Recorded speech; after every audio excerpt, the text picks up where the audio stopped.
Hello. Yes, it's working. Excellent. Oh, the silence, the power. Yeah, it's good, isn't it? Right. So we're just checking the stream is okay, so our good friends in Canada can actually watch tonight.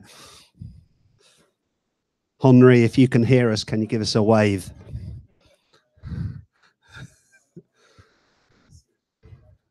Yeah, it'll be a wave tweet, I hope. Yeah, that'll be a good one.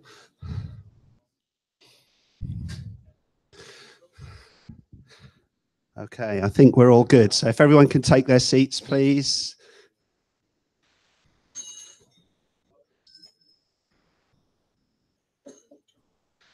Go easy on the beers, because that is all we've got.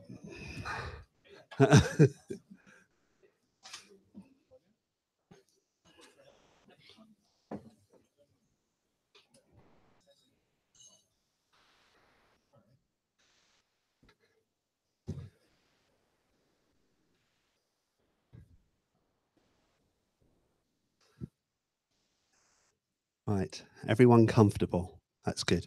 Right, anyway, hello and welcome to London Web Performance Christmas 2018 meetup. It's brilliant to see such a fantastic crowd, but it's no surprise that we've got such a great crowd because we've got two fantastic speakers for you tonight, as you know.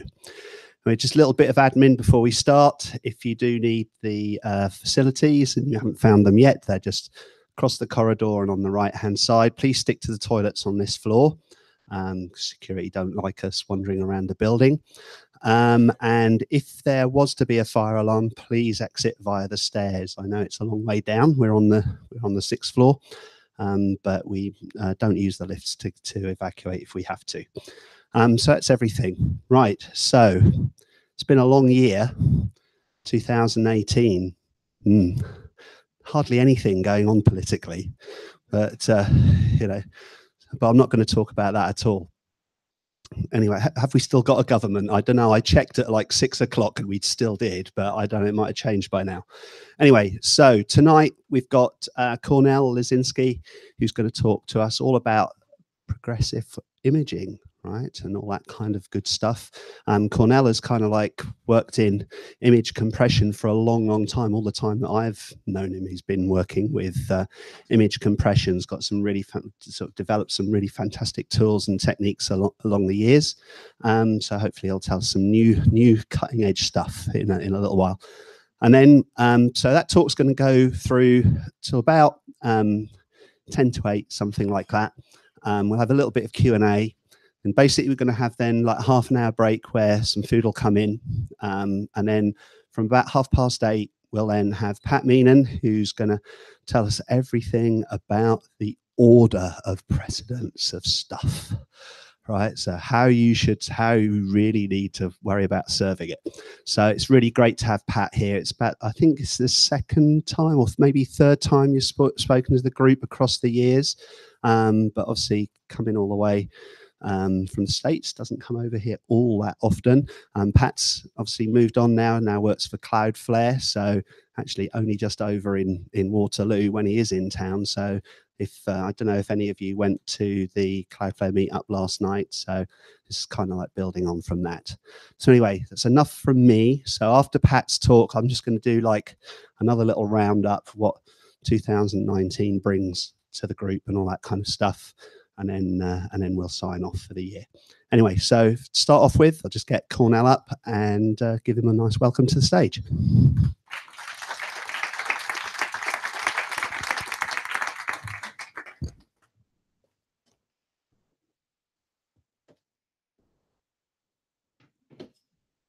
practice, this was seamless, and you'll find now that it doesn't work.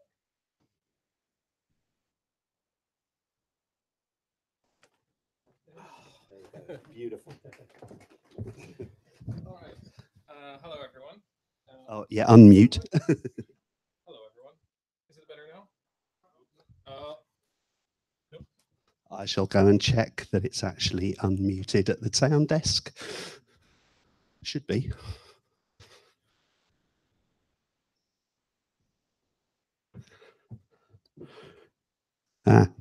Here's the problem. Try it now. Yeah, it should work now. There you go. Woo. So tonight I'm going to show you 3 things. 2 will be probably useful tips that you can use, and 1 I'll just show it because it's cool. So I'm going to start with the curiosity. Do you know that JPEG images don't store pixels? There's not a single pixel in the file. What JPEG store are frequency coefficients, which I'm going to explain in a minute. And all that weird way of storing data is dictated by our eyes.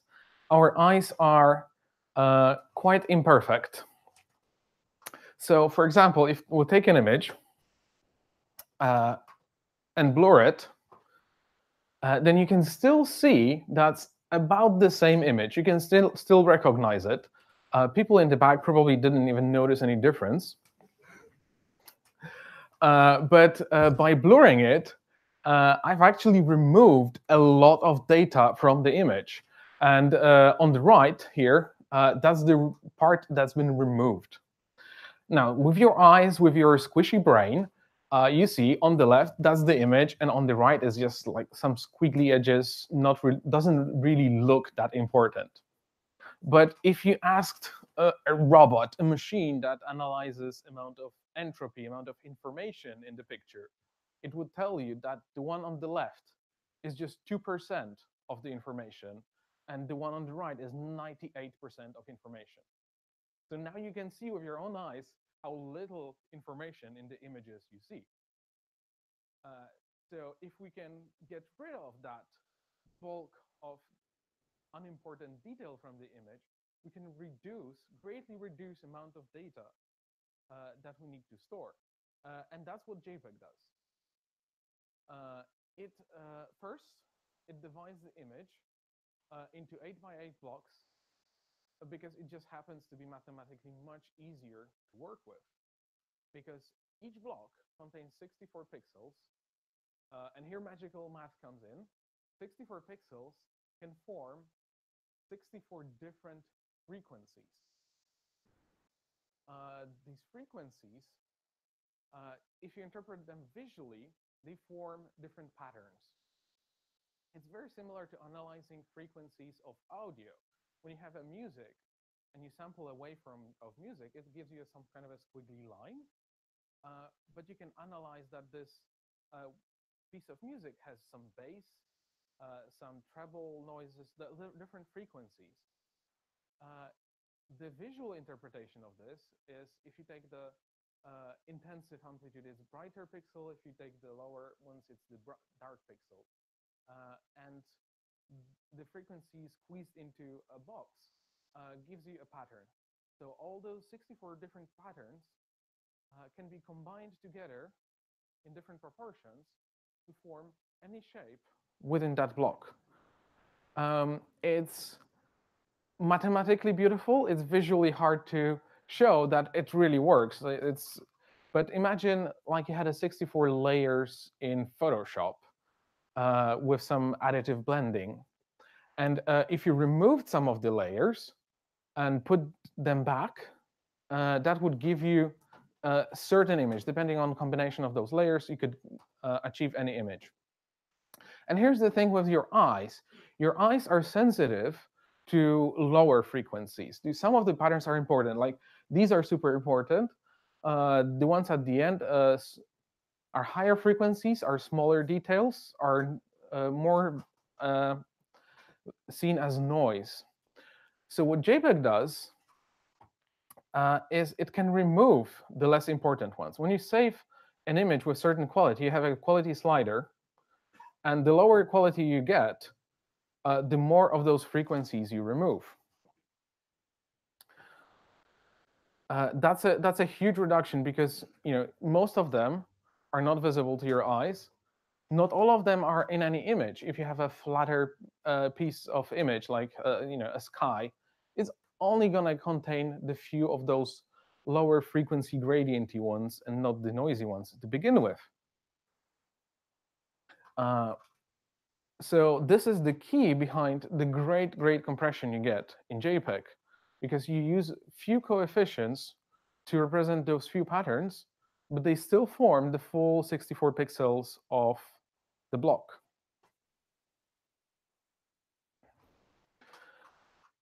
And there's more. Now, if we put back the JPEG into those blocks, typically they're laid out in the file left to right, top to bottom. So when your image loads, it will also load in the same order as all of your data in your file. If you've worked with poorly compressed images on your websites, you've seen this a lot of time. It just goes and goes and goes and goes and goes. We can do better than that without adding any extra cost to the file, just by using the JPEG technology that we already have. Instead of putting all of the frequencies for every block in the file in a group, we rearrange them and put those important ones, the ones that form background colors and very rough edges of the images, we put them first in the file, and we put the minor details, the high frequencies that are responsible for fine textures, details of the thin lines, at the end of the file. Because it's just rearrangement, it doesn't cost anything extra in terms of compression. In fact, it makes the compression a little bit better, because compression algorithms like to see similar data close together. And that gives you a progressive JPEG.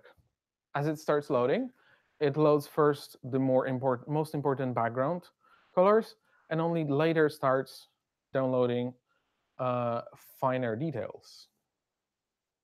So here's a demo. This is just the first 15% of an image file. It's very blocky, but it's very little data. If we add more data, this is half of the file. And you already see what is in the image with half of the data. It's a low quality.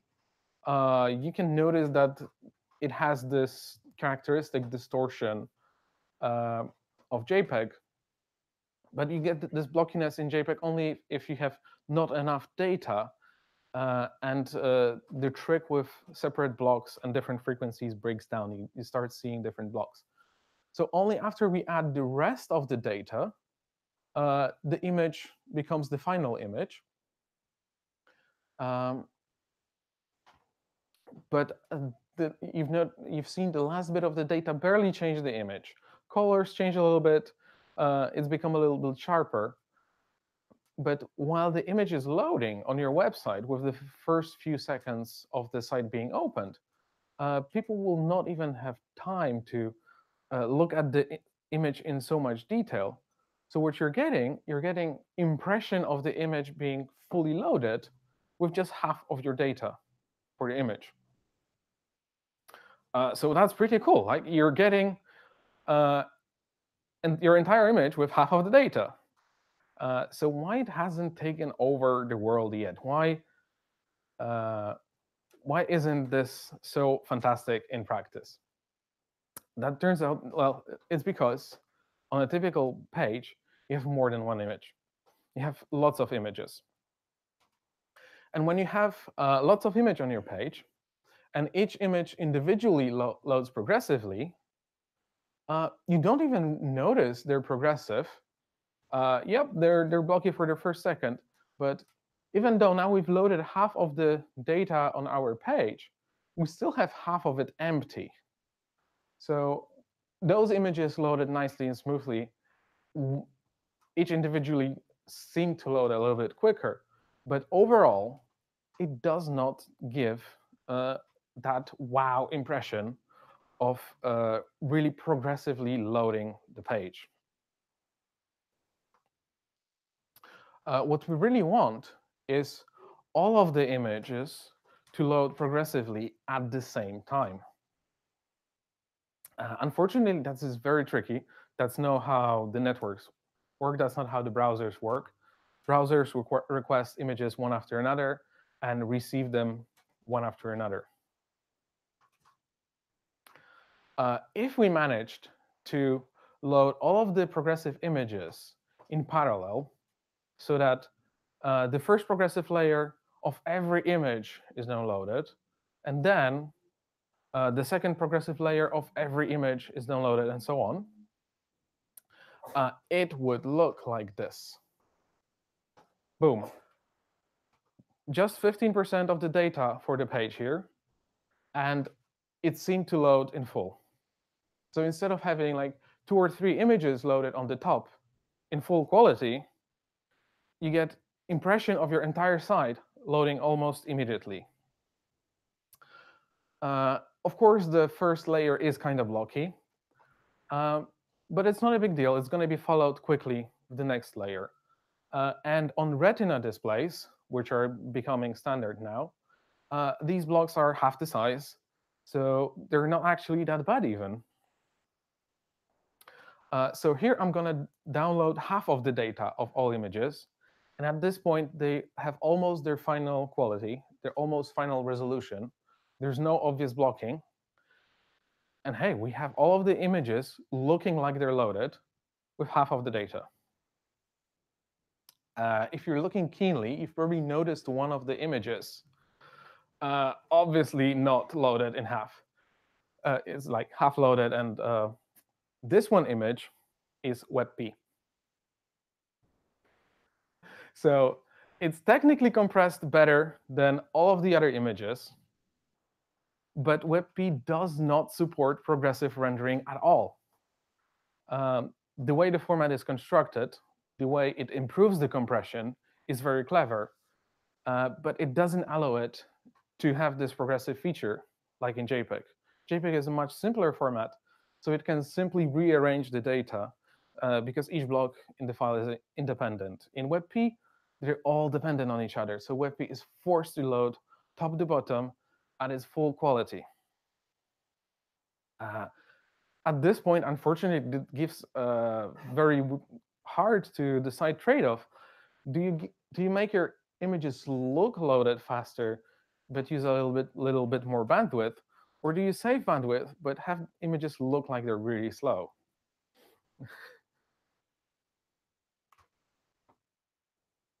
Yeah, and now they're loaded. In fact, the JPEGs are still loading. Technically, in terms of file size, the WebP has finished loading on the page first, and the JPEGs continued to load for a second more in this demo. It's just the last bit of JPEG is such a fine detail that unless you zoom in, you won't notice. And the projector is a very forgiving medium. So we can actually implement this, what I've shown you. We can load them all progressively in parallel at the same time. And HTTP2 can handle this. HTTP2 supports multiplexing.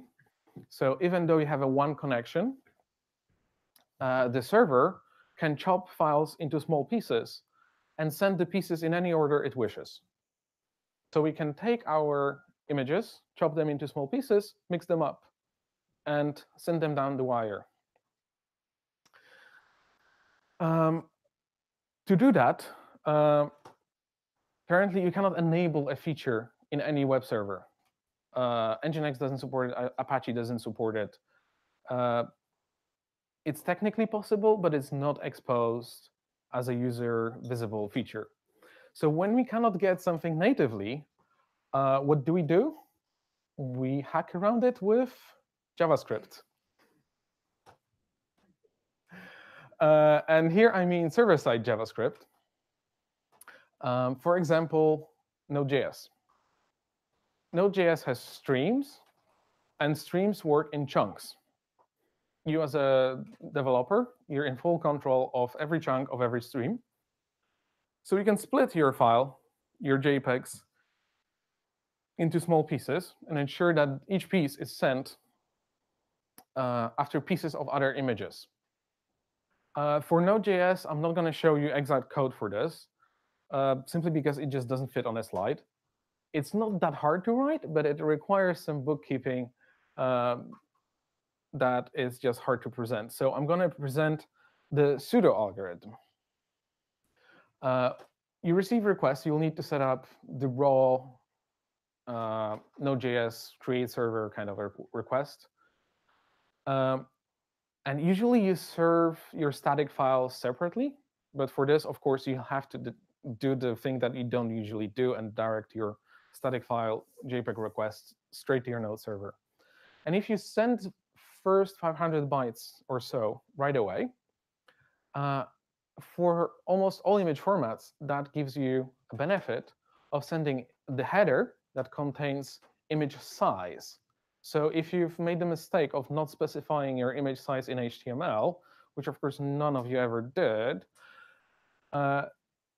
it will tell the browser what's the image size, and the browser will be immediately free to start doing CSS and layout of the page without waiting for the rest of the image to load, and without the image to block loading of other resources like your fonts, JavaScript, and everything else you need on your page to start rendering the page. That's a weird hack. Just wait a little bit. Even though browsers conceptually make all the requests at the same time when they request images, they still have to be one after another on the wire. It will still take a moment for the request to be delivered. So it's like a fudge factor. We'll just wait until our server gets to process, gets to see probably other remaining image requests. Then, for every image that we've heard about, we're going to send first 15% of the file. Usually, if you think about, well, we want to serve the first progressive layer of a JPEG, that seems like a complex problem because you need to parse the JPEG, you need to know what's inside the file and where, and so on. But luckily, all the JPEGs tend to compress very similarly. And for almost every JPEG, first 15% of the file is the nice cutoff where the first progressive layer ends. So instead of doing the complex exact thing, you could just wing it with 15% of the file, and it'll be fine. And here's the complex bit that just requires some clever asynchronous programming and queues and so on.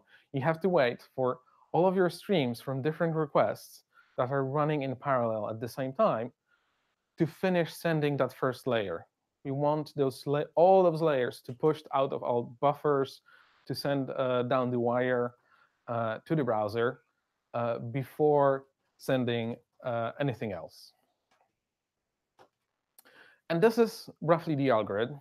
If you implement this, you will have those nice progressive rendering JPEGs as they should, progressively rendering your whole page at the same time, and making your page look like it's rendered with images with just 50% of your bandwidth. I have a web page test screenshots to prove it.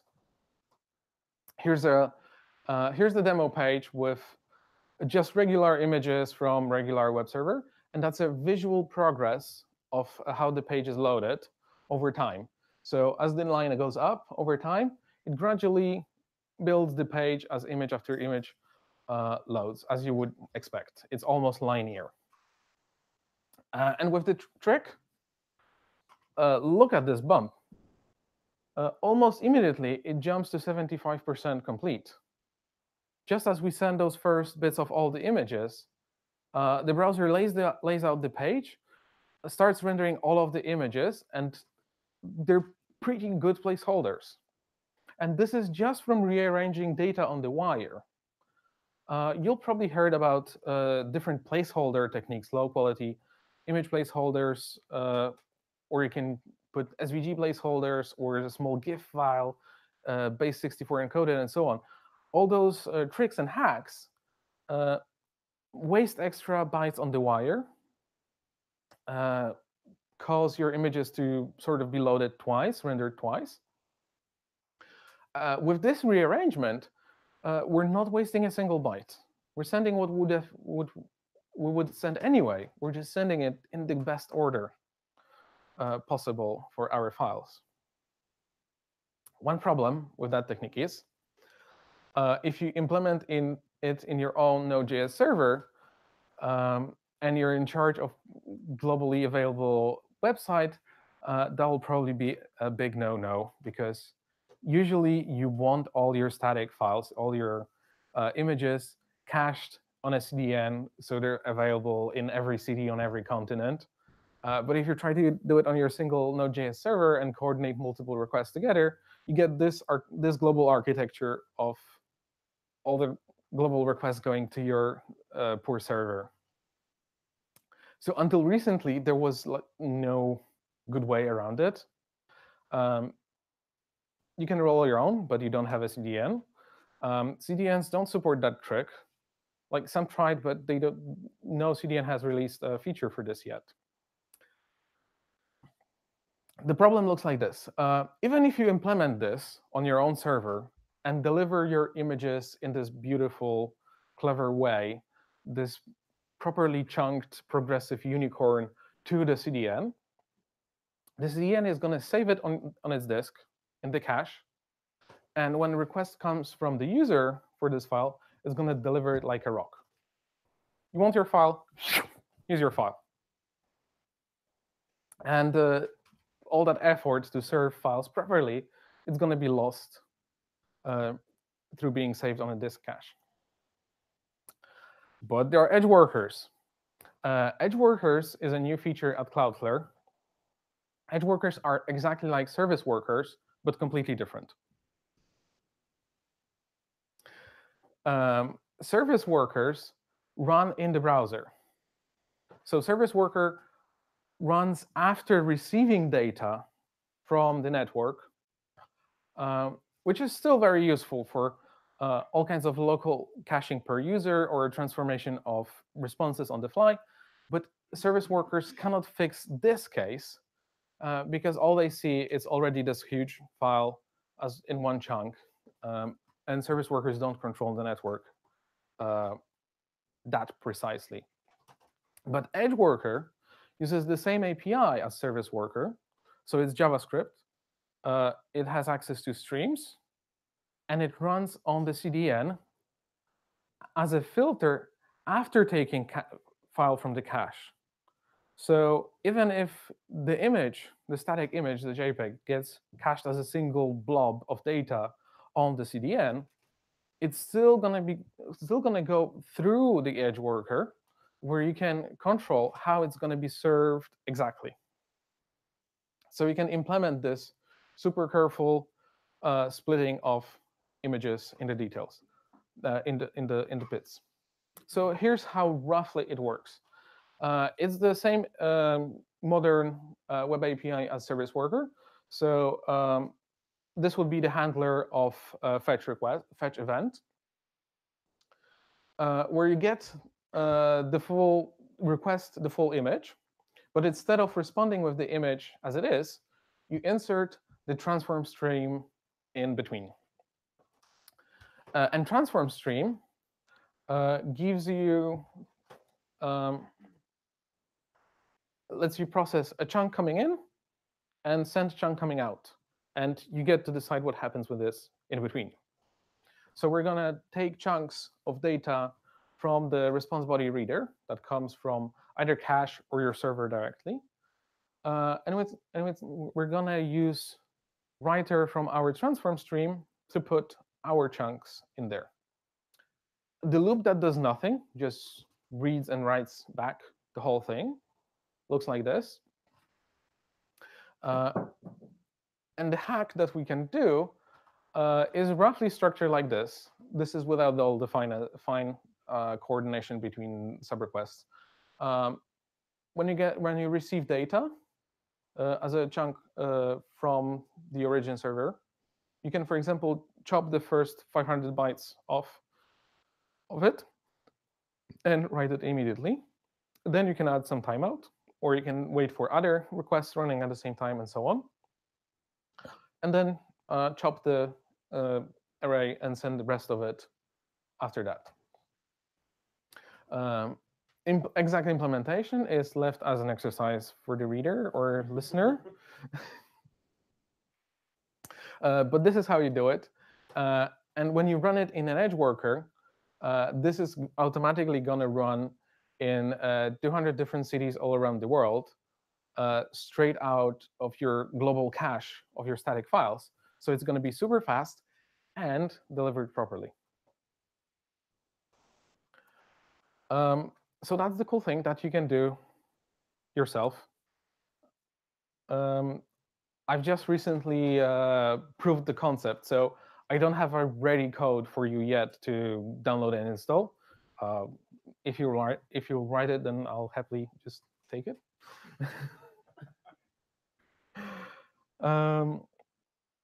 And to create nice progressive JPEGs, still the best solution for JPEGs is MozJPEG. It's an open source library written by Mozilla. It's not your old JPEG. It's compatible with your old JPEG. So it works in all browsers without any problems. But it compresses better. It automatically uses all the right settings that you should use when generating your JPEGs. And they're always progressive. If you're on a Mac, you can just drop your JPEGs into ImageOptim, which is my application, and it has MozJPEG built in. If you want to run it on your server, there are tools, libraries, services to choose from. You'll have to find the best way to integrate with your system. So that's been the JPEG.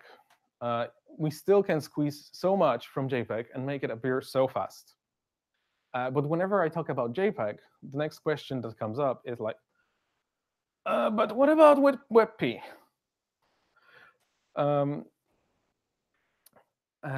We don't have many image formats in the browsers.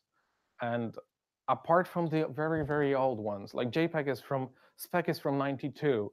The library that everyone uses is from 1998. Like, those are really old formats. So whatever new we get, it's like seems like a really hot thing. But actually, everything we have available is kind of old. So it goes like this. WebP has been invented as a quick hack when Google bought and released a VP8 codec. At that time, the web did not have any good free codec. Those were the dark times of Flash and YouTube having the small pixelated window with barely got rid of other horrible video plugins. So at that time, when Google released the free, open source, royalty-free codec for everyone, that was great. Like, we thought, it's gonna take over the world. Why wouldn't you use a thing that is nice, modern, and free? And given the prospect of everyone is gonna using this new VP8 video, why don't we also get an image format for free? So every WebP image is actually a single frame of WebM video. It uses the same library, the same compression technique. It's based on the assumption like if everyone's gonna be decoding the WebM videos, they can as well decode WebM-like images without adding extra code. But WebM in the VP8 form did not take over the world. It got soon replaced by either the proprietary H.264, which is to these days probably the still most popular format, or a newer version, VP9, that's currently used by YouTube whenever possible and used for 4K videos on YouTube. So VP9 is a significant improvement over the VP8 technology. VP8, even though WebP was released in 2010, VP8 was developed in 2008 and lost in the market to a codec from 2003. So it's like the VP8 is kind of old by now. the video world moved to VP9. We didn't get a VP10 release because we've got even newer, cooler stuff. Mozilla, in the meantime, was working on the new DALA codec. Cisco was working on their new video conferencing codec called Thor, and Google was working on VP10, VP11. Unfortunately, they all got together and thought, like, why don't we work together? Why do we need 3 different codecs? Why don't we develop one that is pretty good? And they did. It's called AV1. All those browser vendors together and other vendors created Alliance of Open Media. And very interestingly, for the first time, Apple is on board in that alliance. Before, Apple was like on the top H.264, H.265 track, and iOS devices currently use H.265 behind the scenes. So on the latest iOS, when all the photos you take are probably already moved from JPEG to H.265, and H.265 is a very good codec. It's half size. Both H.265 and AV1 are half size of everything else that came before them.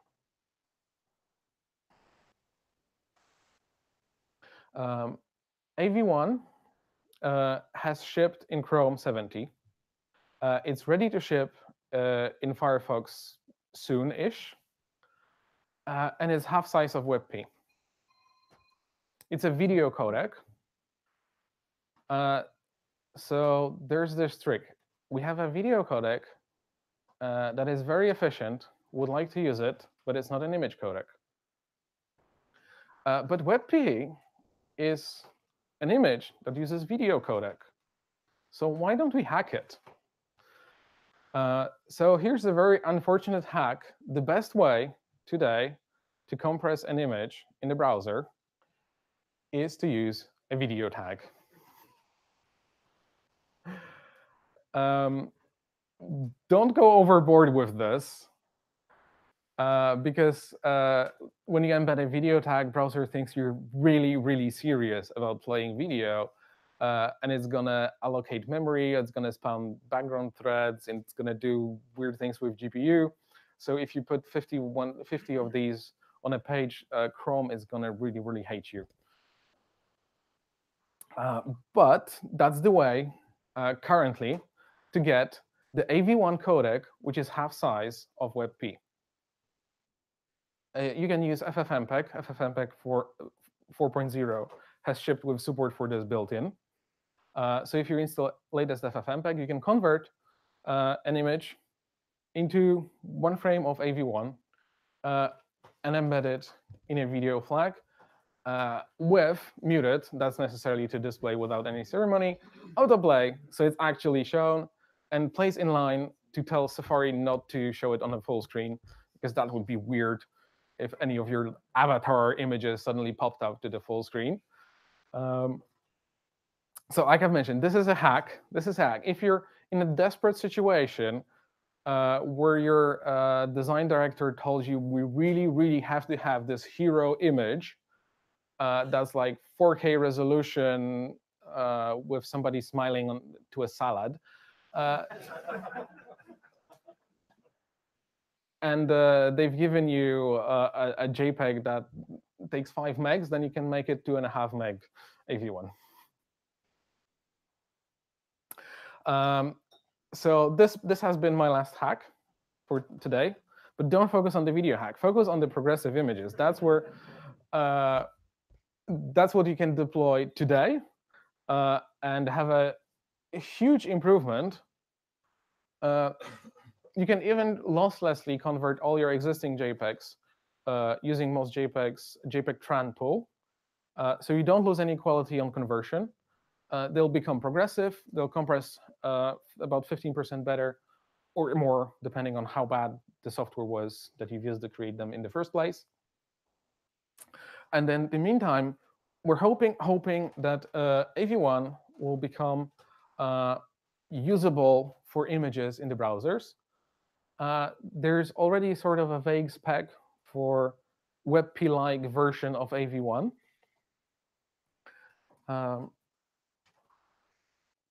I cannot tell when it's going to actually ship.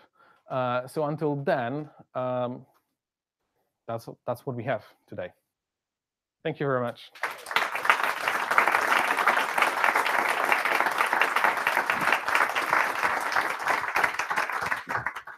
Right, great talk. I always come to these and think everybody else is just so much cleverer than I am, and Kornel is certainly one of those people. Right, while Michael's gone to get the pizzas, any questions for Kornel while we set them out? Right, first at the back.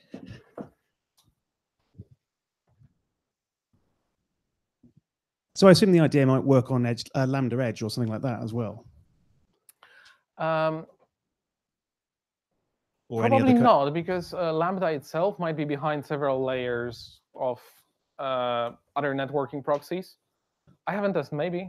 Okay. I assumed it might not be too fine-grained enough and low latency enough to be worthwhile to use with static files. But you're using cloud workers. Edge workers, yes. Edge workers, Edge workers. I think edge workers have lower latency.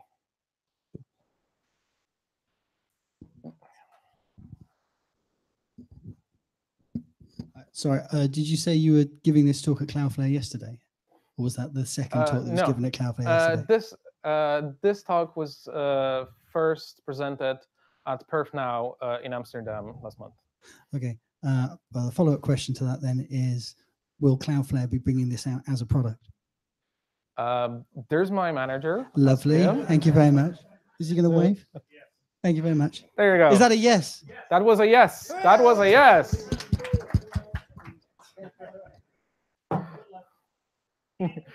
Yeah, now I have to write it. There you go.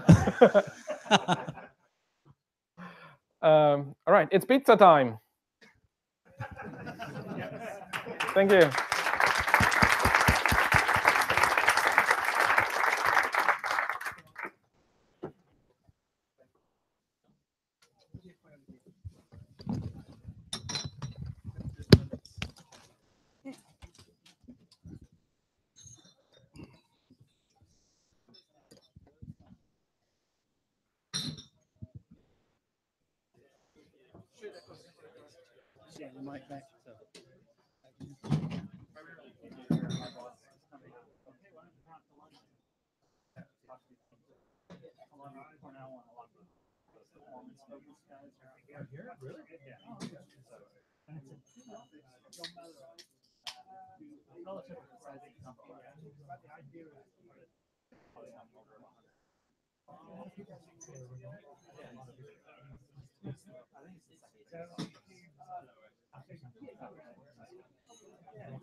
I didn't stop. I just was hearing it. It was loud. Nobody else. Like some security guard. The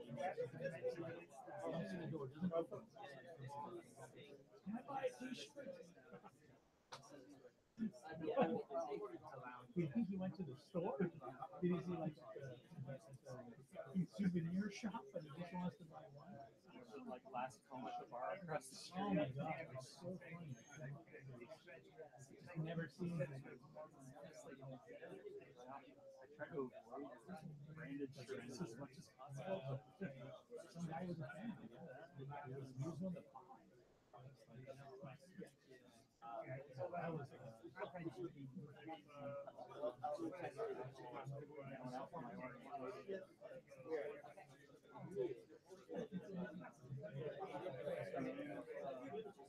Tenderloin. So I had someone just on the edge of the tenderloin. I was like, which one are we at? Which one are we at? Just right next to the Union Market Square. Since I was walking to the office,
Right, hello. No worries just yet. 5 minutes. So if you want a toilet break or anything like that, we'll be starting in 5 minutes.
Right, everyone, can you please finish up and come and take your seats again, please, for the second of our two fantastic talks.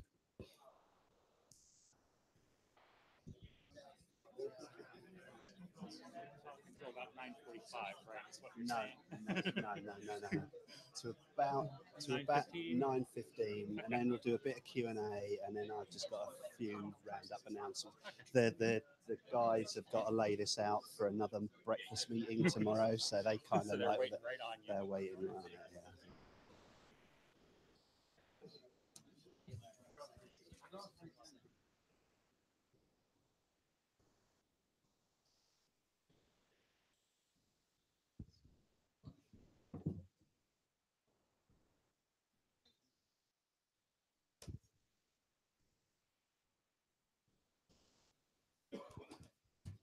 Excellent. Everyone back. Is everyone refreshed after that break? And what did everybody think of those pizzas versus the usual pizzas? Thumbs up or thumbs down?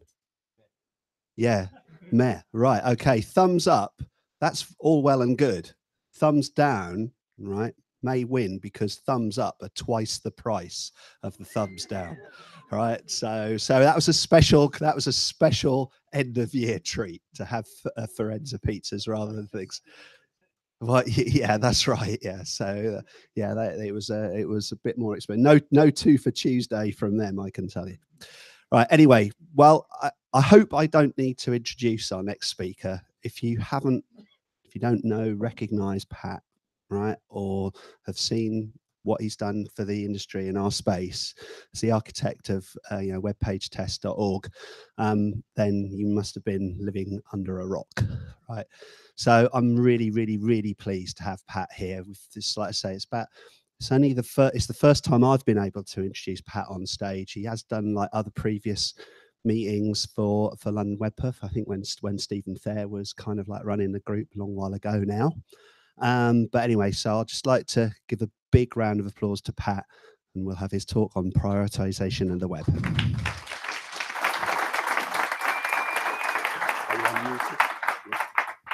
Well, thank you. Now I won't be able to live up to that, but that's okay. And to be fair, I mean, when I found out I was coming to London, my first check was to see, is London WebPerf having a meeting that week? Because this is my favorite place to come to when I'm in town. I just don't come to London that often. So it's really exciting to be here. So I'm going to be talking about resource prioritization, fetching, ordering, that kind of stuff. Before recently joining Cloudflare, I was at Google working on Chrome.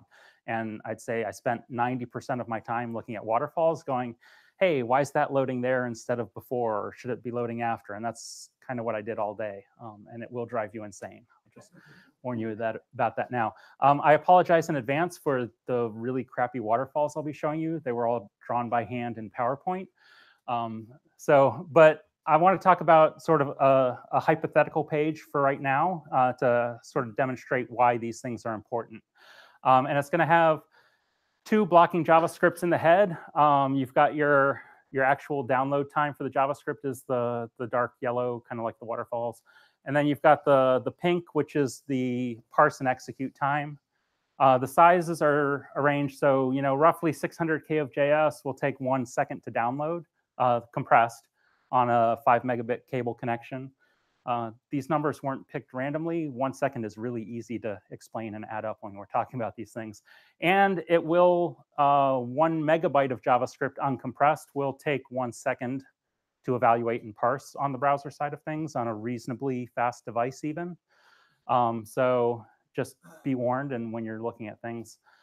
We also have 2 JSs down at the end of the body. Best practice, put your blocking JS at the end of the body so you're not blocking render. We've got 1 CSS file in the head, 2 foreground images that are in the viewport that the user cares about looking at. And we've got 2 images way down in the viewport that they don't care about looking at necessarily right up front. And we've got our friend, the web font, because what site is complete these days without a web font or 10? And they're really tiny. So we roughly have 9 seconds worth of content to download on a 5 megabit connection. No matter how you carve it up, it's going to take you 9 seconds to get that data down to the browser. That's what the bandwidth allows. That's assuming you're downloading the full speed of the content, the full time that you're downloading it. And we have 4 seconds of script parse and eval for the 4 different scripts we've got, all on the CPU, all on the main thread. And we've got half a second of layout. So if you add it all up, you've got 13 seconds to load the page. Should that be your load time target? I would hope not, especially since this is only a very simple page with 4 JSs and 4 images. So we're starting out in kind of a bad position here. So the simple model, we've downloaded everything. It's all downloading at the same time. It took us 9 seconds to download our 9 resources. We don't have the font yet. The browser doesn't know about the font until it's done the style and layout, right? So it hasn't discovered the font yet. It parses and evals each one of our blocking JavaScripts in the head.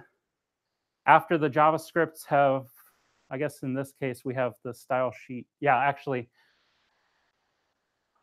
it can't do the layout until it reaches the body of your page. So until it's made it out of the head. So it can't do the half second of layout that the CSS triggered until after that. Finally, at 11.5 seconds, we've started to render our page, followed by 2 seconds of parsing for the end of body JavaScript that needs to execute before it gets to DOM content loaded. And right here, we've discovered our text, and we can start displaying our font. What is that, 0.1 second after we've rendered the main page? So yeah, so we finished parsing the head here after we've downloaded absolute everything and executed the JavaScript. As far as metrics, if you're tracking metrics, the first paint was 11.5 seconds. Same thing for first contentful paint. If you're not aware of it, first contentful paint is kind of a newish Chrome-driven metric, which is the first time a foreground image or text is painted on the screen. So something other than like a color change of the background. First text paint, which is also exposed by Chrome, 11.6 seconds. That's when the content can actually be read. And DOM content loaded, which I'd propose is another very interesting metric that you want to track. That's when the full DOM is constructed and sort of the proxy that we've been using for your application is ready to execute and interact with the user. It's 13.5 seconds. On load, also 13.5 seconds. We weren't doing, all the images were already loaded up front. And time to interactive. Anyone heard about that one yet? Okay, good. Chrome team has been pushing that pretty hard. We haven't really figured out what a really good definition for it is, and the definition keeps changing a little bit, but it's basically after the page has rendered, after DOM content has loaded, and after the main thread has gone idle for 5 seconds to give the user enough time so that they can expect the page to be responsive when they try and click on things. Whether or not that makes sense to you as an application, the one thing to watch out for, the definition for time to interactive does not really count scrolling as a page interaction, so you might not actually care about TTI if your main consumption model is consuming content. You're looking at something, scrolling, reading content. Time to interactive may matter a lot less because you can almost always scroll a page these days, unless you've got really nasty scroll handlers. While we were doing this, while we were downloading the 9 seconds of content, the CPU was completely idle. Then while we were actually dealing with the downloaded content, the network was completely idle for the last, 5 seconds of loading the content. So this is where ordering starts to matter. You know, when everyone's special, nobody is. Downloading everything at the same time, it took us 9 seconds to download everything. We didn't have anything ready earlier. And so what we can do is if we order things so that the critical stuff is serialized, just the things that we need to render the initial part of the content, we know we need the style sheet first. It's before the JS. The JS can't execute until the style sheet has loaded. So we'll go ahead and load that first. Then we'll load the first JS file that's blocking in the head. Won't do anything else while that's downloading. While that one's parsing, we can interleave and download the second JS file that we're going to need when the first one's done executing and start interleaving the CPU and network. And here we've got, okay, both of the JavaScripts have finished loading at 3 seconds, finished parsing and eval, and we've made it out of the head at 4 seconds now instead of, 13 seconds, something like that. Oh, sorry, 11 seconds. And we can do the layout. And we have, all of a sudden, we've got our first paint down to 4.5 seconds by rearranging the order that we're downloading these things in. And the first paint, now we've got the text visible that the user can start consuming. So here at first paint, we haven't shown them any images. They don't really have any content. They've gotten like maybe a background color change or something like that. Here they can start reading your headline, your story, whatever you've got attached to your custom web font. If we preload the font using a link rel preload header, we can tell the browser about the font that it's going to need and say, hey, you're going to need this by the time you get to layout, so we can start interleaving that with the JavaScript execution because now the network's idle. It's just doing CPU stuff. We can preload the font and have it ready by the time it does layout. And so now all of a sudden we've got the text displaying at 4.5 seconds as well. You know, in the grand scheme of things, 4.5, 4.6 seconds doesn't make a whole lot of difference. When you've got 10 web fonts, it starts to make a little more of a difference. Yeah, so that's the link rel preload spec. The slides, don't bother. I want to say you can take pictures if you want. We're going to share the slides afterwards as well, so you'll have links to everything. And now we've got, okay, so this is where things start to get a little religious, and Kornel will probably tackle me on stage at some point. But so now we're running the end of body.js while we're still doing the parsing for the scripts above the head and interleave them just like we did with the earlier. And then we start loading the images. And so this one, if you're optimizing for time to interactive, you want to get all of your JavaScript out of the way and executed quickly. So we've got all of the DOM content loaded, and all of the script parsing is done by 6.1 seconds. So we've pulled our time to interactive way in, but we still don't have any images visible to the user. We started downloading those after the JavaScript files. And so that's where we start the religious wars. Are your images more important than your time to interactive? Speed index versus TTI basically is what it comes down to. Luckily, I don't need Kornel to beat me up. I'm sort of a same fan. I think the visual experience is a lot more than the execution, because they're more likely to take a look at your page, consume it, pause for a second while they're looking at what's loaded before they actually try clicking on anything. So you have that little bit of time between when the viewport at least is loaded and when they try to interact with the page to sort of make up for the difference. And so priority hints, new spec coming out. I don't think any of Chrome may have implemented it. I don't know if they've actually shipped it to stable yet, where you can say importance equals high or low. There's also, I think there's like a medium or something, which is basically the default it would have done normally, which you can say basically boost the priority of this resource higher than you normally would, or lower the priority of this resource than you normally would. And for that, so what I probably didn't cover, one of the things Chrome, and this is Chrome specific, that it does once a page is laid out, if it discovers images are visible in the viewport, it gives them a much higher priority than images that are below the viewport. So it will try and load visible images sooner, but it won't know about that until after it's done layout and discovered that they're in the viewport. What you can do here is you can say, these are my hero images. These are going to be in the viewport by the time you do layout. So start loading them sooner. And so we can start loading the critical images before we've done the layout. And if you're doing progressive JPEGs, by the time you actually do the paint, you've got 3/4 of the images loaded. And so basically they look visually complete as far as byte-wise would go. And then we'll go ahead and download. And so in this case, I'm actually also downloading them in parallel instead of staggered one after the other. So you have them both loading partially at the same time. This is where things get dicey and where you really want to pay attention to things. For JavaScript and CSS, in order, full bandwidth for each resource one at a time is the best model. You want to download an entire JavaScript file so that you can parse and execute it while you're downloading the next one. Sort of like when we looked at the first slide, if you're downloading all of your JavaScript all at the same time, then none of them are special. You have to wait until they're all downloaded, and then everyone's scrambling to race on the CPU.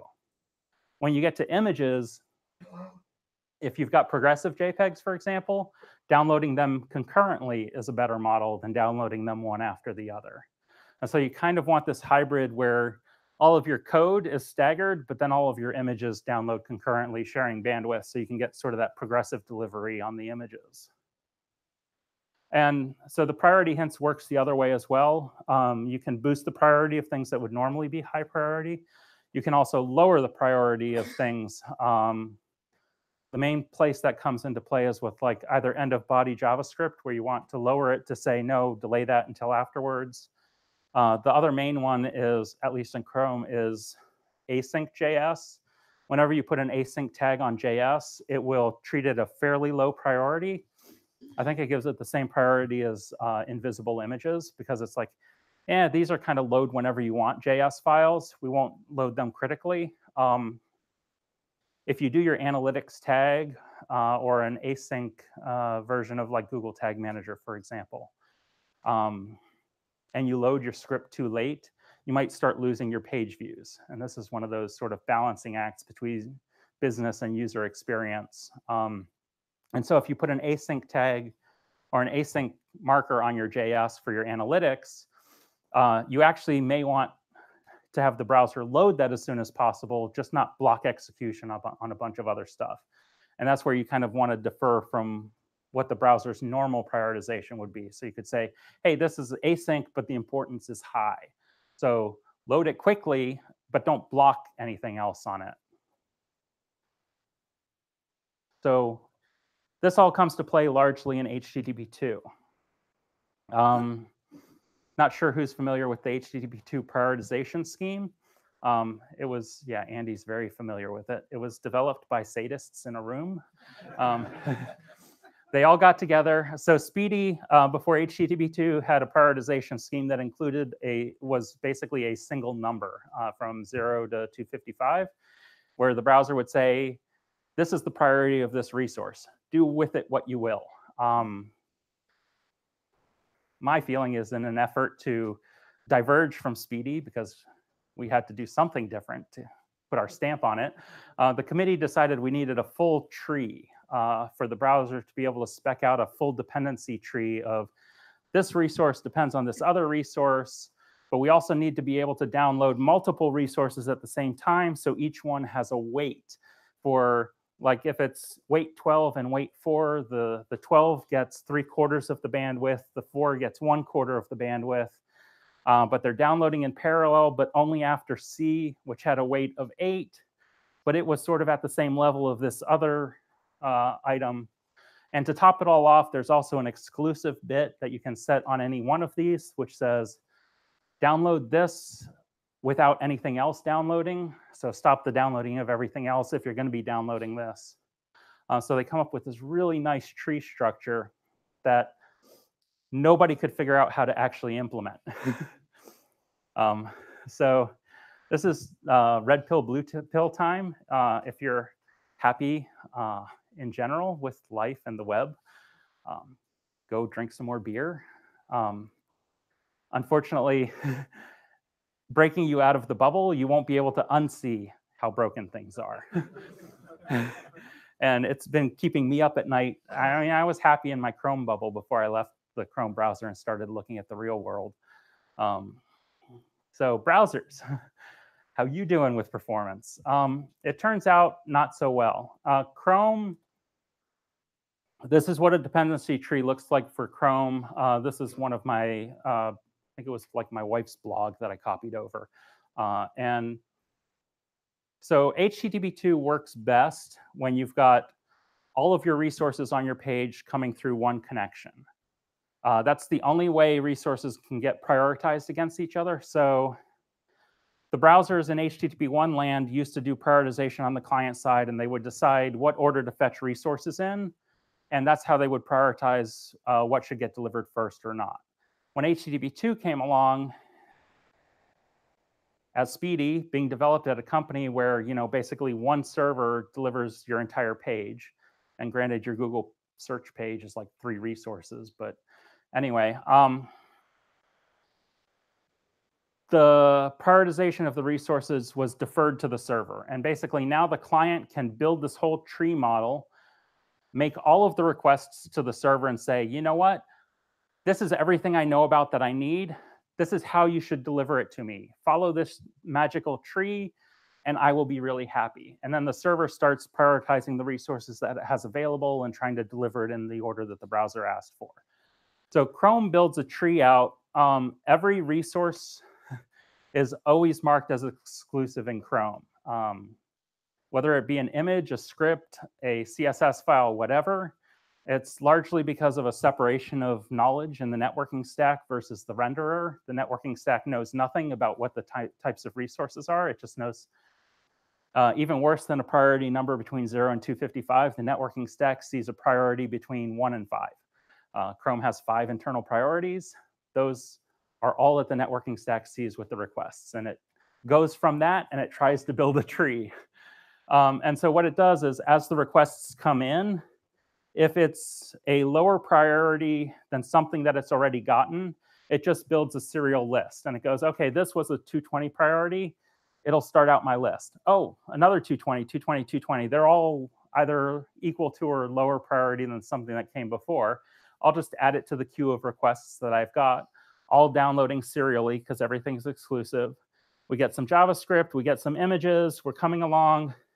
You know, say maybe here where we're working on, the queue now has, we're an image, the last thing that we've added to it is a weight of 147. And all of a sudden we get a really high priority CSS file, for example. And it goes, oh crap, I can't add that to the end of that tree. I'll start a new queue. And the new queue starts at a weight of 256. And now we've got sort of two queues we're building. It'll continue to add to the other one if it has lower priority requests. And so as newer high priority requests are discovered, they basically start new queues in Chrome, everything marked as exclusive. The assumptions on the Chrome side of things were that as the server is working its way through each layer, basically from the root, it'll go, okay, what's the highest priority thing at the head of a queue that I know of right now? Send that. And so by the time it gets down to the lower priority resources being at the front of the queue, it can go pick off from another queue where it knows about higher priority resources. So in theory, it'll deliver everything in the order that the browser asked for, from highest priority to lowest, all blocking all one at a time. So no concurrency across your images, for example. I say in theory because that also assumes that the server is honoring what the browser asked for, which may or may not always be the case. Firefox went whole hog with this HTTP2 tree structure. And so they looked at the model and went, you know what? We're going to build ourselves a virtual tree that goes, these resources should all download concurrently, but they should all follow this other set of resources. So they have a static set of nodes, which are, they're basically virtual streams in the HTTP2 connection where it has no request that's attached to them, but they use them as placeholders for grouping of the resources. And so they've got urgent resources, which are basically the HTML, and they get the highest weight. And so we have the weights for the virtual groups, which basically says anything that's in the leader group gets twice the bandwidth of anything that's in the other group. It doesn't download exclusively from each other, so you've got these sharing, but everything in this group gets twice the bandwidth of everything in this group. And then within this group, all of the leader resources, they split bandwidth. They get the same weight, so all of your CSS is downloading concurrently, for example. But then we have this follower group, which has a weight of 0, which basically means the leader, you dedicate all of your bandwidth to these files here. When they're done, drop into the follower group, and then the 200 weight of the leader group gets everything that's in this follower group, while still taking half of your bandwidth for everything that's in the other group. So the JavaScript is still taking like 1/3 of your available bandwidth. Then CSS is taking 2/3 of it until it's downloaded, and then it splits the remaining bandwidth between images and fonts. So you have sort of this complicated model of what gets downloaded when, but within any group, everything's downloading all at the same time.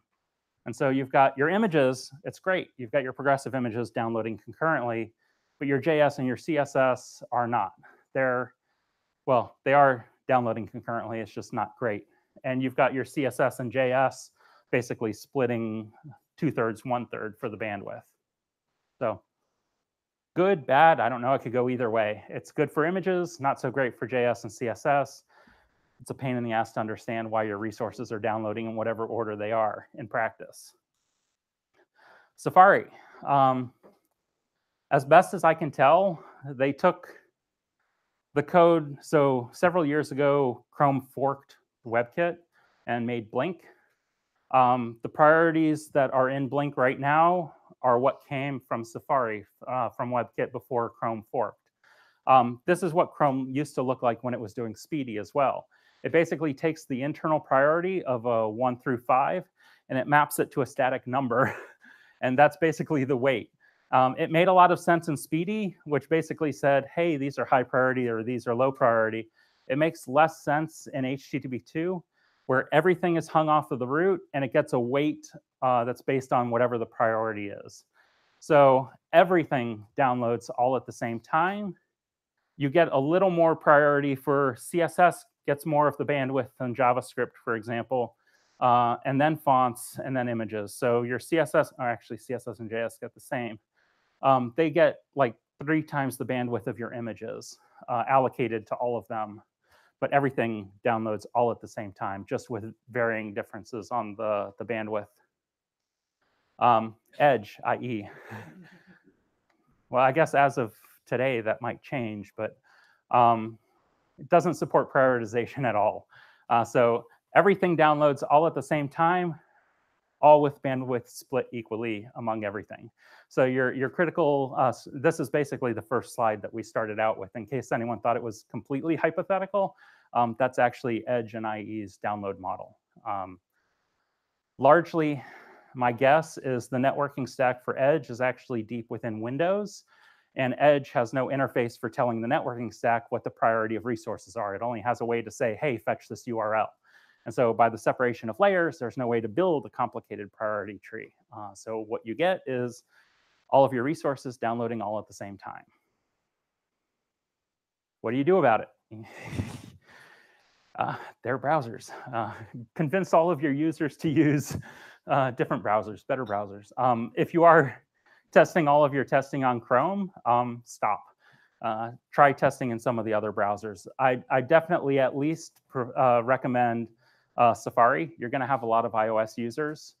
Don't do mobile emulation for all of your testing, because Chrome's rendering engine and download networking order is very different than real iOS, real Safari. So do some testing on real devices using the real browsers that your users are using, because the prioritization order is going to be very different.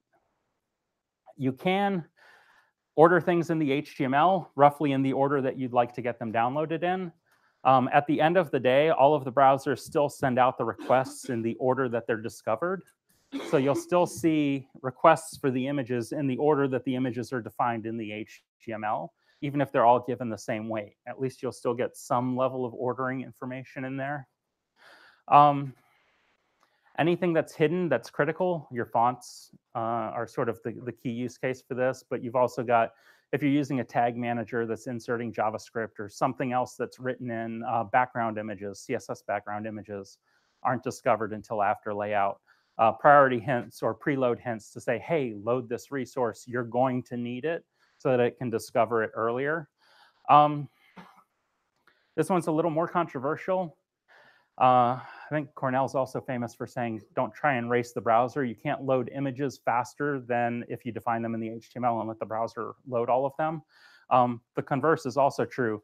The browser is going to find everything that you don't want it to load, and it's going to request those at the same time. So it might make sense to lazy load images that are below the fold after all of the above the fold images have loaded, for example.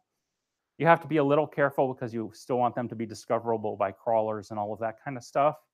But given the Safari model, to some extent Firefox, and the Edge model of everything downloading at the same time, if you can prevent the browser from knowing about something, you can at least get some level of scheduling there where you go, hey, these below the fold images are less critical, and once I get DOM content loaded and my above the viewport images have loaded, then let the browser discover them and figure out whatever it's going to do after the fact. As best as I can tell, these are sort of the only knobs you have on the client side for being able to control the insane situation that is browser prioritization. So servers, woohoo! All HTTP servers support prioritization. So we've got that going for us, right? If anyone's still questioning whether or not they took the red or the blue pill, now would be a good time to leave. Maybe not. So the first thing I worked on when I got to Cloudflare was I wanted to make Google fonts faster. They're in like 65% of the web pages. I've got strong feelings about fonts. That didn't make me very happy. Google Fonts in particular has this insane, sorry for everyone on the video stream, this is now recorded, but it's insane. You load a CSS file from a third-party resource. So you've got to do the DNS lookup, socket connect, TLS negotiation, fetch the CSS, which blocks all of your render. for loading this CSS file that defines the fonts that you're going to use. And then when the font's discovered, it has to do the DNS connect, socket connect, TLS negotiation, and fetch of the font because it's served on a completely different static domain from the Google font CSS. So you've got 8 round trips to download a font file for the text that hopefully the users come to consume. One of the first things I did was try and do a thing where I'll inline the CSS from the browser-specific CSS, because of course they UA sniff. Do what I tell you, not what I do, right? So they UA sniff to figure out which CSS file to send you for the browser that you're using. So I inline the CSS directly in your HTML. So we get rid of the 4 round trips to fetch the CSS. And potentially also, I proxy the font file itself. So it comes from the same origin as your page. So now you're also not having to open up a separate connection. And in theory, you can prioritize the font against the rest of your resources. And you can delay the images and not split bandwidth and deliver the font files quickly. And so I rolled it out. I tried doing some testing. And my fonts, instead of loading at, what was it, 2 seconds, it took 5 seconds to load the fonts. You can imagine that's a little demoralizing when you've got this great idea and you're like, I can fix the web. I'll get rid of all of these round trips. And all of a sudden, I made it orders of magnitude worse. There's a really long, detailed blog post on the Cloudflare blog about why that is. But it ends up, we largely use Nginx, has great HTTP2 prioritization in the code. Actually getting HTTP2 prioritization working in production is a whole different nightmare. There are buffers everywhere on the network and in your servers. So in our case, we had 5 megabyte TCP send buffers, which is great for server scaling. The server's not sitting there spinning, trying to send data, because it can just put it all in the send buffer and let the networking stack figure out about delivering it to the client. The problem with large send buffers, or buffers in general for HTTP2, is so font files are discovered late, right? We talked about how they're discovered during layout. So all of the JS and images have already been requested from your server. Your page goes, hey, I need this font file. Really, really critically, top priority, send it to the server. Server already knows about all of your images and everything else. It dumped 5 megabytes worth of images into your send buffers. And then it gets that critical font and goes, that's nice. I'll add it to the end of the 5 megabyte buffer. And so you've got to get 5 megabytes worth of data before you can get to the font.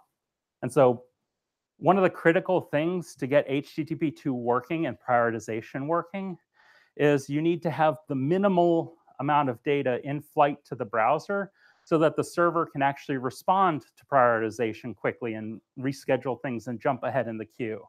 And so for our case, at least, I was fairly lucky. There's a Linux kernel setting, TCP not sent low watt, which basically says use, in the case that I did at 16K, allocate 16K of TCP send buffer atop whatever you need to fill the connection, to keep the connection full and not sort of starve the connection, to be able to keep it going very well. And so that solved our case. The other case of network buffering introduces one where you don't have a whole lot of control over. And this is also our friend buffer bloat. Networking devices somewhere along the path, probably at your cable company or your cell head end, wherever your bandwidth goes from really fast to really slow, usually at the ISP. They've got a whole bunch of buffers where they buffer up the data before they're going to send it further down. Most congestion control, TCP congestion control before BBR, basically, any loss-based congestion control waits until it detects that a packet was lost before it goes, hey, okay, the buffers are full. Maybe I should use smaller network buffers. And so what it'll do, if you've got a 5 megabyte buffer in the network, it'll send 5 megabytes of data without losing any packets. They're all getting queued up, eventually act. And so you basically have effectively the send buffer. It's just in the network. BBR, which basically on Linux is these two syscontrols to turn on, what it does, instead of waiting until a packet gets lost, it watches the time for the axe to see how long did it take this packet to get delivered. And once it looks like packets are taking a little longer to get delivered, it goes, ooh, you know what? I bet I started hitting network buffering. Let me scale back how much I'm sending. So it tries and fills the pipe just with enough data to keep the pipe flowing at full speed without buffering. And so you need to enable BBR or something like BBR to be able to keep network buffers out of your path. I think, yeah, and so that's not all of the buffers. There's buffers everywhere. I think I was looking through like the Nginx settings to see, okay, we've got these buffers we fixed. What other buffers do we have? There are read buffers, write buffers, proxy buffers for how many internal buffers you're using within the server product. You have to tune them all basically to try and minimize as much data. And it's one of those trade-offs where you don't want to overload your server spinning in a really tight loop, sending 1 byte of data at a time, but you also don't want to send 5 megabytes and fill up buffers and cause these issues. Otherwise, HTTP2 breaks. When you're looking at a waterfall, the easiest way, and this is actually a real waterfall of that page that I was showing you earlier, when you see critical resources like your CSS, JS, your fonts, all getting downloaded well after your images, you might have a problem. And that's kind of the main thing to watch out for. Recently, web page test, right about August when I found this and started trying to figure this out, the waterfalls changed a little bit. And instead of, they used to send basically a really long download bar from when the first byte came back until it finished, you'd have a completely opaque bar where it's like, why did it take 10 seconds to download that 10K file? It's been changed in August or so where you get tiny slivers in the download bar now for when it's actually downloading bytes for that resource. So you'll get like, I don't see it in here, but you'll usually get like a really thin line towards the beginning when the headers arrive, and then you'll have really long gaps, and then you'll start getting more data when the actual bytes for that resource are being downloaded. Because most of the web servers these days will, regardless of whatever prioritization is available, they'll send the response headers for a resource immediately, and then they'll prioritize the actual data delivery. And so you'll be able to see how, in this case, like things are pretty much honoring the Chrome exclusive flag, so it's only downloading one of them at a time. You'll be able to see, hey, is it interleaving data between multiple requests, that kind of thing. Yeah, so pretty much the same thing.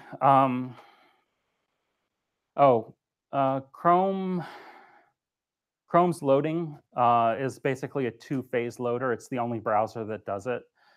While it's still in the head of your document, it's going to delay low priority requests. So it's not even going to request images for the most part. It'll request one low priority resource at a time, but it's not going to request the bulk of the images until it gets out of your head. So most of your waterfalls for Chrome are basically going to have what look like 2 steps. The first part of your waterfall is it's downloading what it thinks are the critical resources in the head of your document. And then you're going to get to the page where it opens up the floodgates and downloads everything else that it thinks, okay, I'm through with my critical resources now. That downloading the rest of the things is usually where you'll see priority problems in Chrome, just because usually stuff in the head is already critical and you won't notice small differences with the ordering of those. But when you get like your end of body JS being, or your fonts in this case, lots of fonts here, being delayed by images elsewhere on the page, that's where you'll start to see the problems get exposed. As far as the metrics, your first text paint, DOM content loaded is a fairly big metric that's going to get pushed out if your high priority JavaScript is getting blocked by the images, because the images are not going to affect DOM content loaded, but your JavaScript is. So if you're looking for metrics that move based on the prioritization work or not, DOM content loaded and first paint are pretty much the 2 big ones. So now that we know servers can go wrong, and Cloudflare's was wrong until August or so, how are things doing?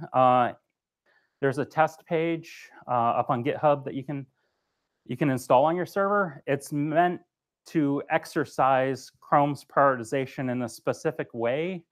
Let's see if I talk, to trigger high priority resources getting downloaded after 3 megs of low priority resources are already requested. So it basically has one blocking script in the head in order to delay execution and discovery of other resources. It's got 30 images laid in the body that are all really low priority, but really easy for the browser to discover and request right away. And then it's got one web font and one background image. Both of those only get triggered once layout happens, so once it's gotten out of the head. And then there's a visible image in the viewport that's added by JavaScript that executes after the blocking JavaScript. And it has a document write at the end of the body that inserts another blocking JavaScript. So all 4 of these resources get a really high priority because they're blocking or they're visible images. And if things aren't working well, so this is sort of what the priority tree ends up looking like.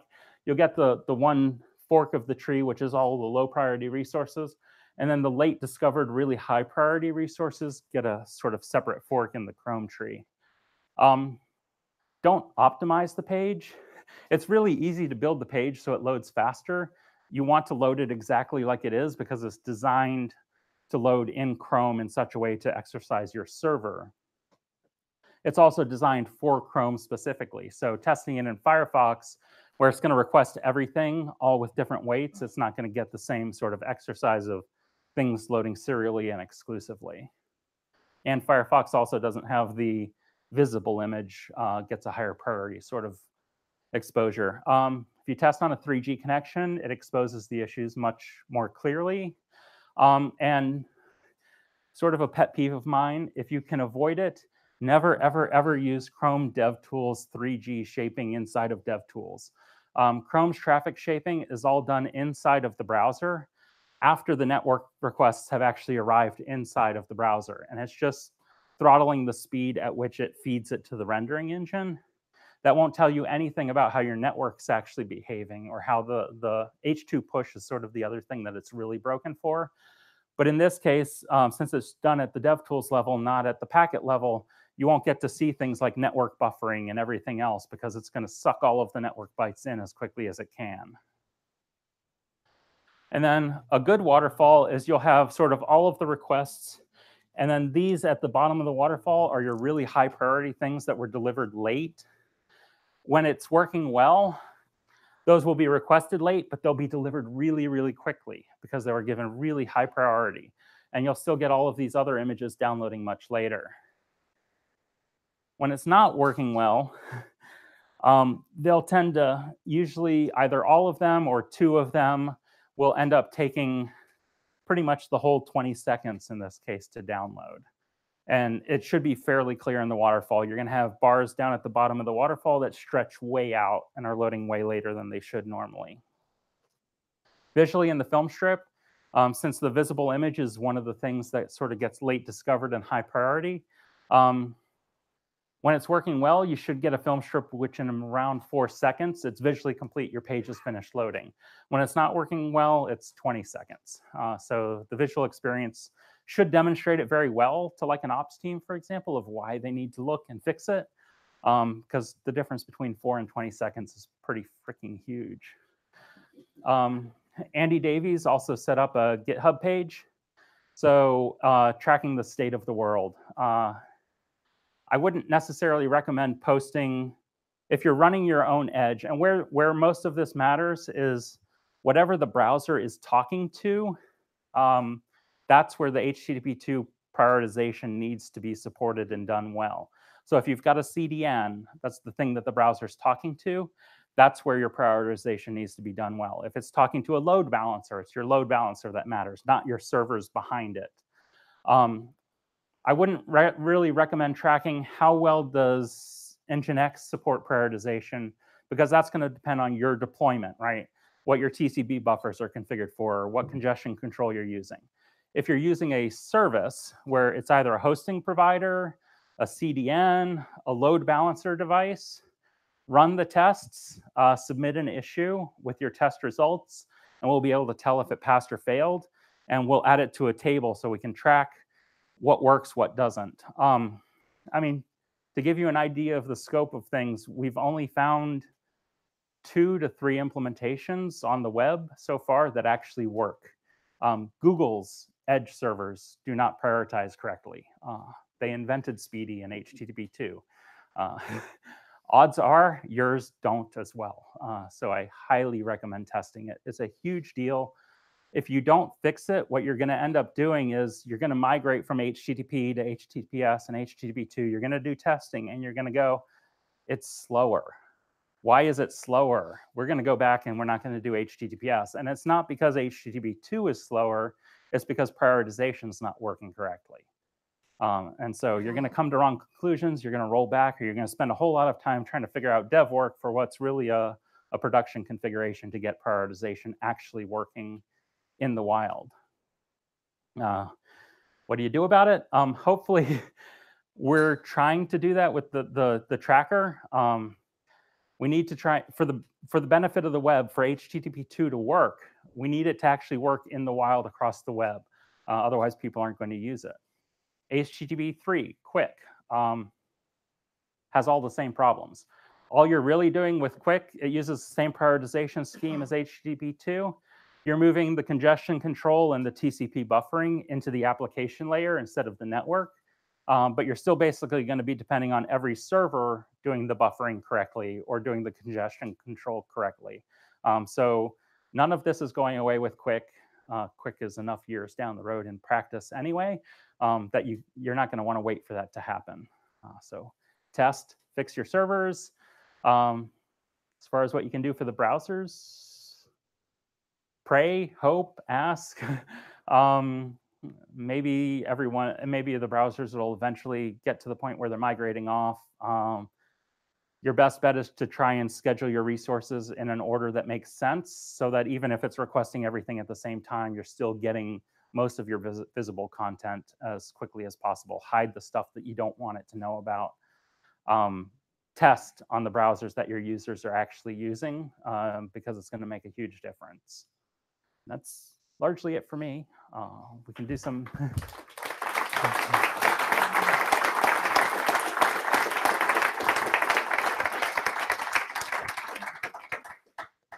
Right, questions?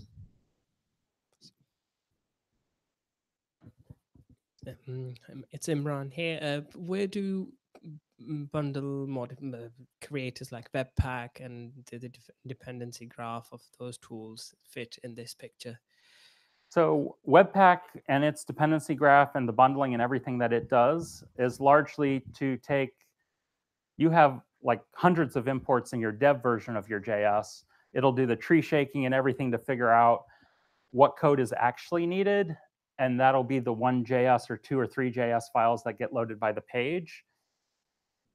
That just ends up being a blocking script in the head of your document for the most part, which then gets prioritized by the browser as the fact that it's a blocking script in the head of the document. And then whatever modules that get lazy loaded later are usually loaded by code later. So the browser doesn't even know about them. They're relatively hidden. Not a lot you can do about it other than those will be given a high priority. You'll want to watch out. They'll probably be competing with other lower priority things. One of the things that I didn't mention is third parties and CDN or static content sharding and things like that. HTTP2 really needs everything to be on the same connection to be able to prioritize. If you're fetching things from a static file CDN, those are going to be on a separate connection. They don't get prioritized against things that are on your main connection, for example. And so they'll be competing with bandwidth, and they'll be in sort of the download everything at the same time mode. Same goes for third parties. Those are on other domains. There's sort of an escape hatch for HTTP2, where if the DNS records point to the same server IP address and the cert is shared, then it will reuse your existing connection for the sharded domain. There's a lot of hoops for that to work right, and it still needs to do the DNS lookup. So serve everything if you can from your same domain as your origin. We're well past the days where you need to shard. So like all of your Webpack.js, for example, make sure it's coming from the same domain as your HTML and as your images and everything else, so it can at least be prioritized against everything else. to the extent that things are actually prioritized. It's about all you can do. Anyone else?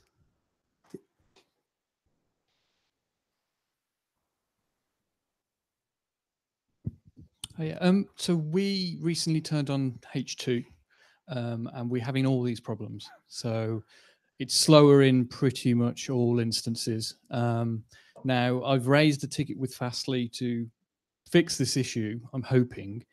Now, if that doesn't improve, I think we're going to have to roll back. Is this something that you've seen people do? I just want to know if maybe it's a question to the room as well. Yes, Meenan, standing by the corner in the back, is one of the engineering leads for Fastly. But Kazuo, and also, yeah, we have a bright red shirt up front, Fastly. Probably the wrong choice in colors for wear because you're too easily identified. But so Kazuo, who built H2O, which is sort of the gold standard for HTTP2 implementations, and he's been dealing with all of these buffer things forever. There's some edge case somewhere that's getting exercised, and they're all over it. They're on top of it. They'll get it figured out, I expect, really quickly, because it is their strong suit, and it's definitely Kazuo's strong suit and pet peeve. Hang on, Meenan. Just one sec.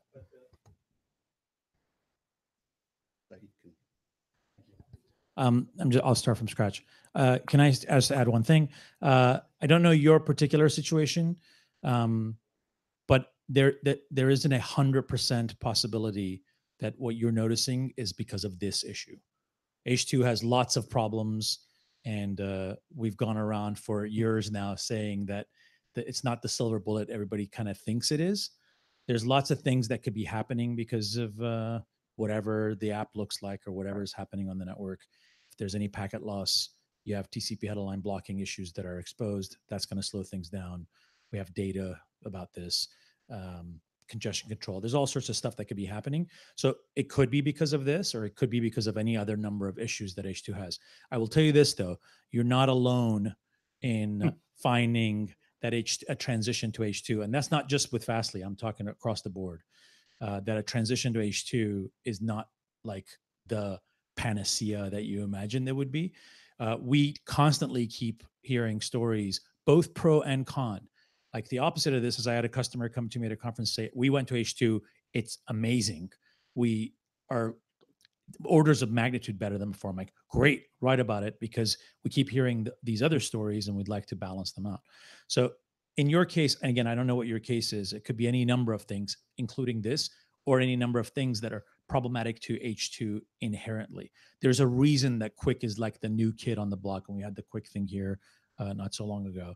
That there's a reason that that's happening is because we did well with H2, we moved on, but there's still a lot of work to do, clearly. So it could be any number of reasons that it's happening. This is not the thing that's broken with H2. There's lots of things that are not there with H2. That's all. Yeah, and so we talked about the broken state of browser prioritization, for example. Depending on where you're getting your data from, and if it's from real browsers, it's not entirely out of question that Safari is going to be slower no matter what you do, just because of how it's requesting the resources, for example. It could also be, it depends on looking at the waterfall and like micromanaging and looking, is it a priority inversion or is something else going on?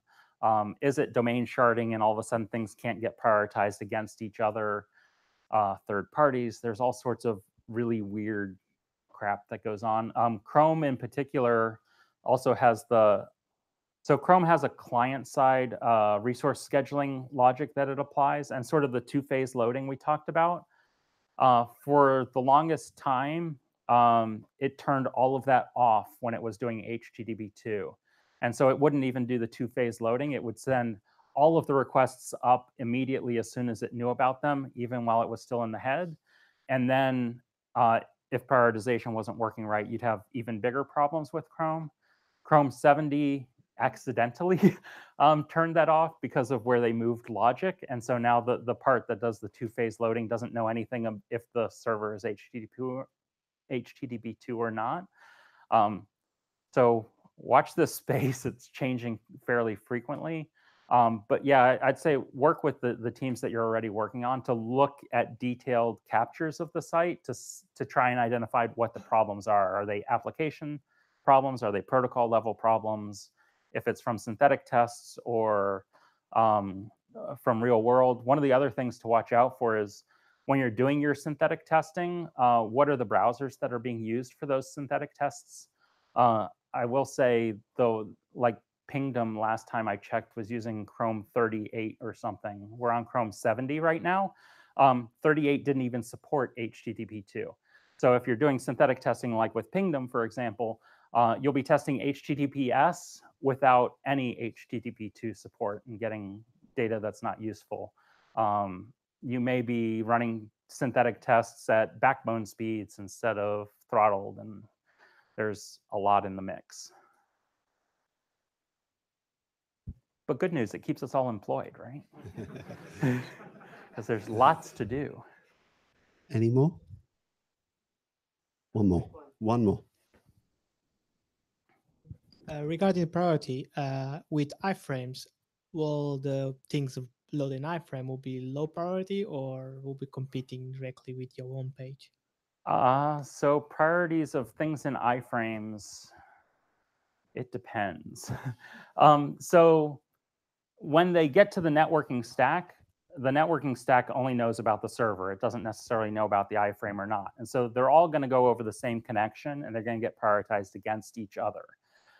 Chrome had an experiment where they would lower all of the requests for iframes. They called it low priority iframes. Part of the war against ads, I guess, or everything iframes.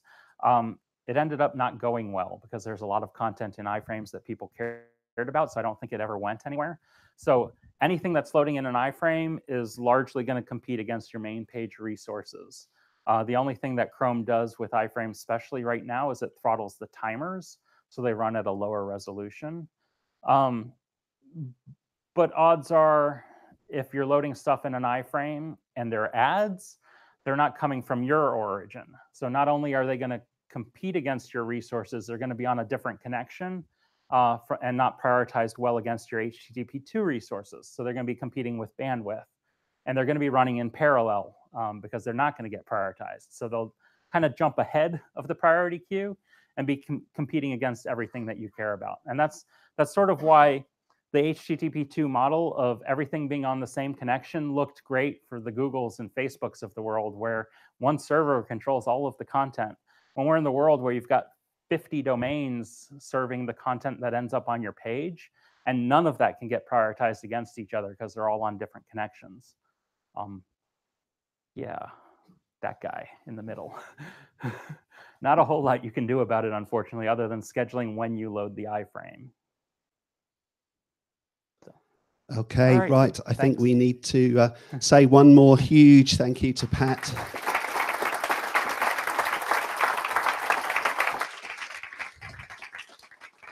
Like I said, it was a real privilege to have Pat here. If you saw one of my tweets, I was really worried when Pat was getting so close to the back edge of this stage. I thought he really was going to go over that waterfall one too many times. But anyway, said right at the start of the night that I was going to tell you about 2019. But in order to tell you about 2019, I need to go back a little while. And I will say that I'm going to find this next 2 minutes a bit tough.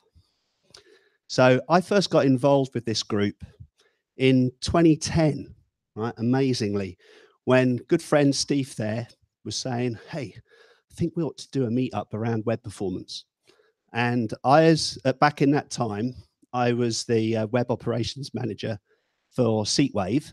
And we'd done a big project to both tune the front end of a website, tune the back end, tune the database, tune the queuing, because we were a ticketing site, if you don't know Seatwave. And it had an amazing benefit for the business. And so basically, when Take That reformed in 2010, yeah, they're still going, right? You know, they basically blew the internet apart, right, when it came to online ticketing, apart from one site. And that site was the site that I ran. Yeah, and basically we ended up taking 30 days revenue in a day. Yeah, it was absolutely amazing. And that got Seatwave noticed, and it got me noticed. So that was kind of how I got into web performance. I started helping Steve out, not really doing this kind of thing, but just setting the chairs up for him and stuff like that for about 4 years.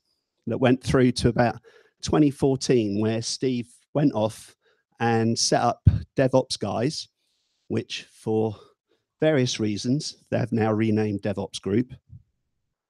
And he needed to, and that was in Cardiff, so not in London. Couldn't exactly run London web performance from Cardiff. It was very, very difficult for him. So he wanted someone to take over. And myself and Andrew Betts, who was formerly the FT, now of Fastly, we kind of said, yeah, right, okay, we'll kind of take this on. So since October 2014, I kind of like counted it up, and it's been 50 months in then, right? We've done 49 meetups in 50 months. It's pretty amazing, right? The amount of effort that's kind of involved there. And 2 conferences. One was EdgeConf, which is kind of like Andrew's baby, fantastically well received conference. Basically, I just looked after the sponsorship for him on that one. He did all the curation and absolutely everything. The other conference this year, Delta V, myself, Simon, Joe Franchetti, and along with White October, put that conference together.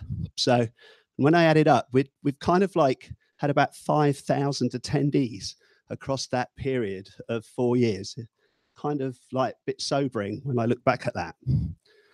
But not only did we do those kind of things, we raised an awful lot of money for good causes.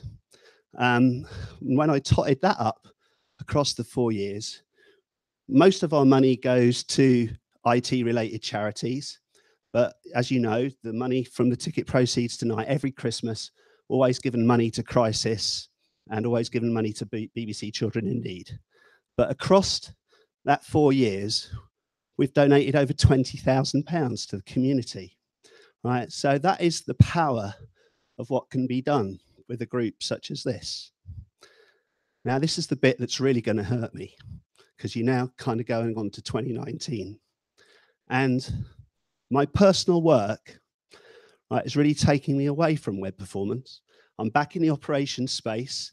I'm doing cloud migrations, all that kind of stuff, much, much more about back-end scaling and all that kind of thing. And my private and family life is also making it really difficult for me to carry on running this group. So I've kind of come to the decision that this is actually going to be the last London Web Performance meetup that I organize. Right. So, but it's time for a new beginning. If you don't want this community to stop, I need you to step up to the plate and help run and keep this community going. Give it new ideas, give it a new impetus, and take it on to the very next level. So I'm going to make a general call out in January to like the whole group come to sort of like a special meeting where hopefully people can like take on the community interest company that's behind London Web Performance and also actually sort of like run it from month to month, because I want to be one of you, right? I am tired. I've been, like I said, 8 years in total, 4 years actually running it. I need to step back and I need to give someone else the opportunity to take this community and do great things with it. So the last thing I need to say tonight is thank you for that 8 years of support. Thank you for coming tonight, and have a really great Christmas. And I'll see you whenever, and I'll be sitting there. I might even wear a proper shirt. So thank you very much.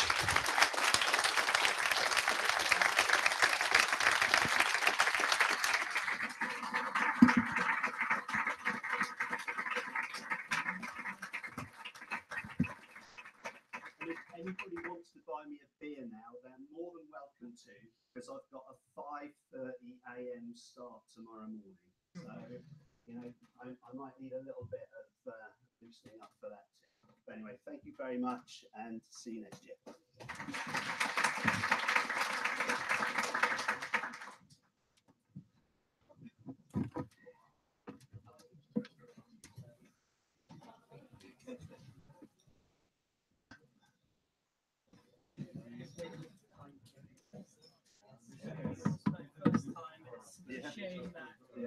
Thank you.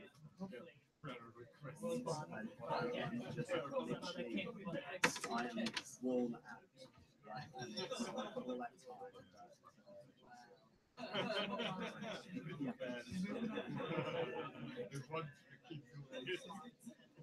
Everything is on LDNWebPerf.org, right? So it'll take a few days for me to just edit videos and get the slide decks and post them down. Yeah, so but it will be on there. Is it? Well, no. Can I get? I want to take some of these because I'm first. Yeah, you can honestly just use them because. Yeah. Okay. I need to stop. Impressed. Impressed with what? You like it done? Yeah. We all appreciate everything you've done. Yeah. No one else is going to do it. So. Don't have that meeting on 14th of Jan. I'm away all week. Yeah, no. Let me sort this out, and then we'll kind of go from there. I'm going to shoot off. Oh, I get back here. Well, not as many as yours, actually. Maybe we feel bad. Yeah. Right. Have a lovely Christmas. And you. Yeah, have a good one. Yeah, and I'll see you. Family, and I'll see you in the new year. Yeah, will do. Thanks for that. Okay, thank you. Patrick and yourself got into performance. Yeah. So, I really love this meetup. So, well done. Enjoy this side of the. That's where. Yeah, I need to get the thing. It's just like it's been a long time. I'm sure you'll be fine. So anyway. Enjoy your Christmas. Yes, thank you, and I'll see you whenever. Yeah. In the hand. No, I'm just going to put these over here. Are you going back to Germany? Yeah.